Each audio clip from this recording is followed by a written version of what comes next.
Yo guys, I finally did it. I finally made a plane that uses no brass. It's like completely pre-nether. And it actually works and it's like useful. It's like a good plane. So let me show you. Look at this. So this is the Alpha Sapphire. I call it that because, I mean, look at it. It looks like, you know, Pokemon Alpha Sapphire. And it actually flies. It flies like decently well. So the max speed is around 20 meters per second, which is kind of comparable to the other planes I've made in my other plane video. But yeah, it uses no brass components. So just these andesite propellers, no analog transmission. I just had to use these ridiculous gear ratios. It's just 4 engines, which is, reasonable. And dude, it flies not bad.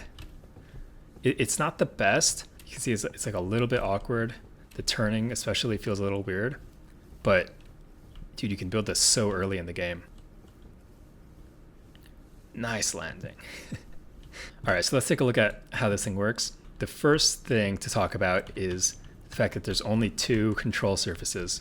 So on normal planes, you'll have the ailerons, which are like attached to the wings, and then you'll have the elevators, which are like on the tail, right? If you want to learn more about how that all works, you can go watch my other plane tutorial video. But here I'm using Elevons. So I combined the ailerons and the elevators into one thing. So basically, if I want to go up, they both go up. If I want to go down, they both go down. But if I want to turn, one goes up and the other goes down, right? So the way that works is that these directional gear shifts each have 2 redstone links attached to each side. And so there are 2 different things that can make them go either direction. And because of this system, I'm able to shave off a lot of weight from a normal plane design because, there are only 2 of these things instead of 4. And of course, I can cut out all the stuff to connect them all, and it's just great.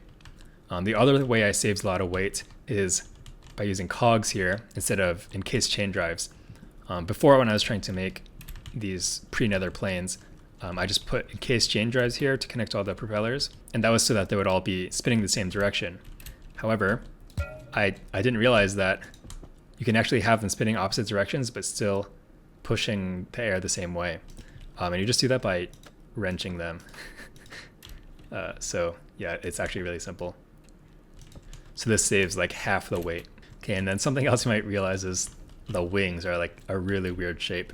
And that's not just that I could make it look like an alpha sapphire. It was actually to distribute the position of the lift.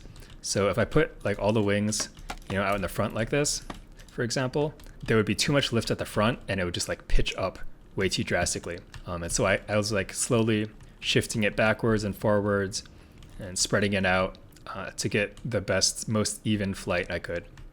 And so that's even why there's this one in the middle. I needed like a little bit more in the front, but not too far forward. So this is not just a decoration. This was actually intentional. And it just happened to come out in this shape. So yeah, all these shapes were completely practical decisions and not aesthetic. It just ended up looking like this. All right, so let me show you how to fly this because it's a little bit different from other planes. So the way I have the control scheme set up, I have W to go forward, and then I have S to go backwards. You're not going to go backwards in flight, but it's useful like when you're on the ground. And then space to tilt up, shift to tilt down, and then A and D to tilt left and right. And then the way you turn is you tilt left, then you go up, or you tilt right, and you go up, because there's no rudder on this, so you can't actually control your left-right yaw rotation. And then one way this differs from normal planes is that you can't really do 2 different things at the same time. So you can't like be going up and left at the same time. You can like kind of do it, but since both the control surfaces are mixed together into one, you can only really either turn or go up or down at the same time. So you have to be a little bit more careful about how you control it. So it's a little bit harder to control than a normal plane, but it's not too bad. The turning is kind of extra sensitive. Since these elevons are so far back, the turning is a little bit not perfect. It kind of twists you in a weird way instead of just turning. So it can be a little bit hard to get used to. Another quirk is that if you go too high straight up like this, it kind of stalls. You see, I can't go down. I try to go down, it just doesn't work. So when that happens, you can either do a full loop like that. Another option is to like stop going forward. So like you hold down and stop holding forward, and then you can kind of get out of the climb like that. And there's one more thing you can do. You can turn sideways, and then you might kind of go upside down like that, and then eventually you'll kind of level out. So there are various ways to deal with it. It's kind of annoying.